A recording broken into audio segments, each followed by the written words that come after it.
Do you want a clean and clutter-free home? Have you tried and tried to get your house decluttered but just don't make any progress? This video is for you today. Today I'm going to be talking about mindsets that kind of get in our way in decluttering and getting our home once and for all clean and clutter-free. At the end of the day, so much of our issues with clutter come down to mindset and how we think about our stuff. I'm Robin from Minimalism Over 50, and today I'm going to be sharing the mindsets that I think get in our way as we look to declutter our homes. I'm also going to share what I think is the secret to success. So the first barrier, I think, is regret, like the fear of regret. When we get rid of a lot of things, so for background, this is 17 years ago, I got rid of about 90% of our belongings. And there is the fear that when you're doing that, you're going to get rid of something that you regret getting rid of, that you either want it back or you feel like you made a mistake. The answer for me is that I rarely regret it. I got rid of 90% of our family's belongings 17 years ago, and I'm still so glad I did it. Were there a couple of things when I got rid of all that stuff that I regretted? I had a couple of pangs of regret. There's nothing now. 2 years out, I was like, oh, for a couple of things. All these years later, I don't care. And I'm so grateful to have all of that stuff out of my house. I haven't been fighting it the last 17 years. My house has been much calmer, much easier to maintain. I would much rather have a calm, decluttered home than to have any of those items back. I think another mindset challenge is the notion of just possibilities. The books that you might want to reread, art supplies that are sitting there for a project that you bought 5 years ago that you have never completed, a sewing project that you wanted to do but have never gotten around to. So I think this is a double whammy because it involves, number one, giving up the possibility of doing that project in the future. And also it deals with maybe having some regret over having bought those supplies in the first place. So a couple of thoughts about possibilities. One is to set a limit on how many outstanding projects you're going to allow yourself to have. How many things am I going to allow to be sitting in the wings available for me to do, and set a space limit for what you're willing to keep for those projects. So the next thing with possibilities is, if you can, to toss guilt out the window and ask yourself from a fresh perspective, given where I am today, am I still interested in this project? Is this something that I would still want to do if I were starting from scratch and buying everything from new? Is this still something I'm really interested in doing? Another challenge to decluttering is when the objects or items represent a time of growth. For me, this is often in the area of books. So I've had a couple of sticking points with this over the years. I had it, first of all, after I graduated from college, I had a hard time letting go of my college textbooks. For me, it represented all of the growth and learning that I had experienced in college, and it was hard for me to let go of my textbooks. And then my way of thinking shifted to, even if I get rid of these textbooks, which I never opened, I still went through that experience and I still went through that transformation in school. And so that sort of mindset shift helped me let go of my college textbooks. I also struggled at times with getting rid of my kids' books that I read to them when they were little. And again, it represented reading to my kids. While I do have a few children's books left, most of them were donated so that other families could enjoy those books. I also struggled with homeschooling supplies that I purchased when we were homeschooling our kids years ago. Those represented a time of growth and change, both for myself and my role as my kids' teacher. And also I could look back at those materials and sort of remember that experience of homeschooling my kids when they were tiny.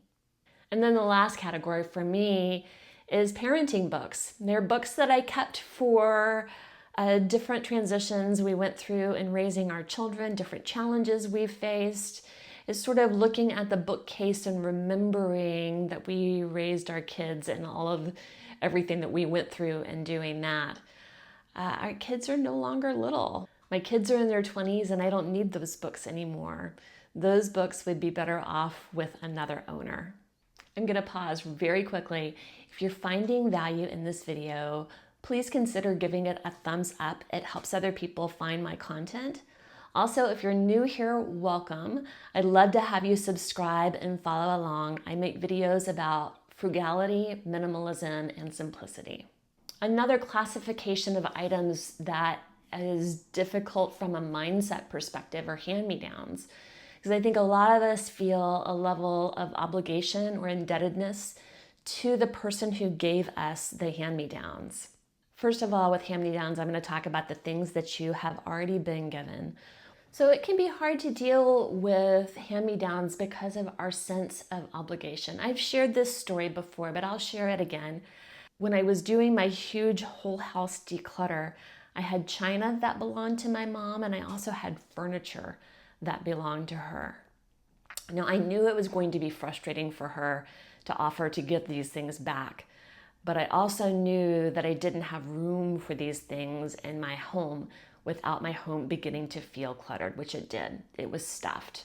So I called my mom and asked, do you want these things back, or would you prefer that I donate them because I don't have room for them? So she was frustrated. And at the end of the day, I chose to have that hard conversation and get rid of the stuff rather than keeping it to please her and feeling a level of resentment toward my mom. I'm still glad I did this. I'm still glad I had the hard conversation. My mom did not want the things back, and I did donate them, which is not something that she would have wanted, but she also didn't want to deal with the stuff. So I'm still glad to have the room in my home rather than holding on to those things just to please her. Now, everybody in my life knows I'm a thrower. I talk about being a thrower a lot, and so people have fair warning.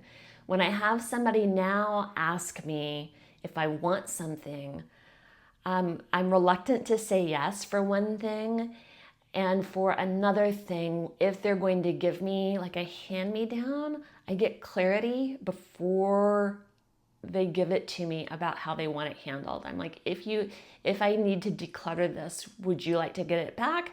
Or do you want me to just pass it on to another person? And I get clarity from the giver beforehand, and I haven't had any problems. Most people now understand where I'm coming from, and I rarely get pushback on this. Once people know that you're a thrower, it really does help everyone. Now I just don't have that much stuff that enters our house. Our relatives all know that we prefer experiences over stuff. And even when my kids were little, once I did that big throw out, it was hard for the grandparents at first not to give my kids a lot of stuff, but they got used to it. Once they knew that even the kids' toys, I didn't throw the kids' things out, but the kids were used to decluttering with me. And so once the grandparents understood that we kept things fairly clutter-free, even toys, we had toys, but we didn't have a ton of them, they were more reluctant to give the kids toys. And I would ask them to give the kids experiences over stuff. So we did have consumable art supplies when the kids were little so that they could do that whenever they wanted to, but we didn't keep a ton of excess toys around. So with that, we asked for things like passes to the zoo.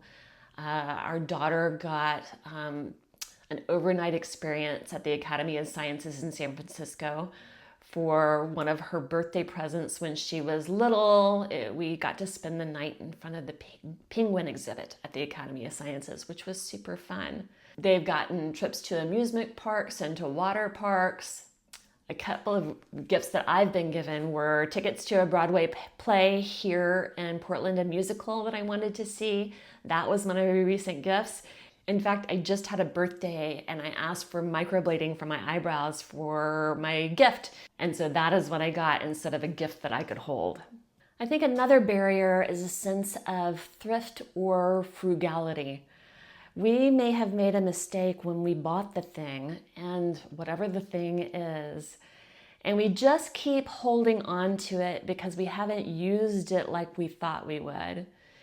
And so I think it can be really hard to admit that maybe buying that thing was a mistake. I've just come to the place for myself that now I'm quicker to admit if buying something was a mistake. I own it, I get rid of it, sell it, whatever, admit that I've made a mistake, and that actually helps me to slow purchasing in the future, which is a good thing. Another thought that I deal with when I'm thinking about whether I should get rid of something or not is, if this burned down in a fire, would I be sad about it or would I be relieved? When I was doing our whole house declutter, there were a lot of things that I knew I would be relieved if they had burned and I just didn't have to deal with them. For me, that's a helpful thing to think through. Would I be relieved if it were gone? At the end of the day, I think the key to being clutter-free with these mindset issues, these thought pattern issues, is to be super, super clear on what you want. If you want a simple, clutter-free home, all of these other sort of peripheral ideas have to make way to you having your clean, minimal, clutter-free home. In other words, you need to have clarity about being clutter-free first and foremost, with these other concerns being more peripheral. Once you're clear on these barriers, you can talk yourself through them and remind yourself that your number one goal is to have a calm and clutter-free home, that you can't continue doing things the way that you've been doing them, and make progress towards this calm, clutter-free home. What about you? What barriers did you face in decluttering your home, and how did you work through them? Thanks so much for watching. If you enjoyed this video, you may enjoy this one as well.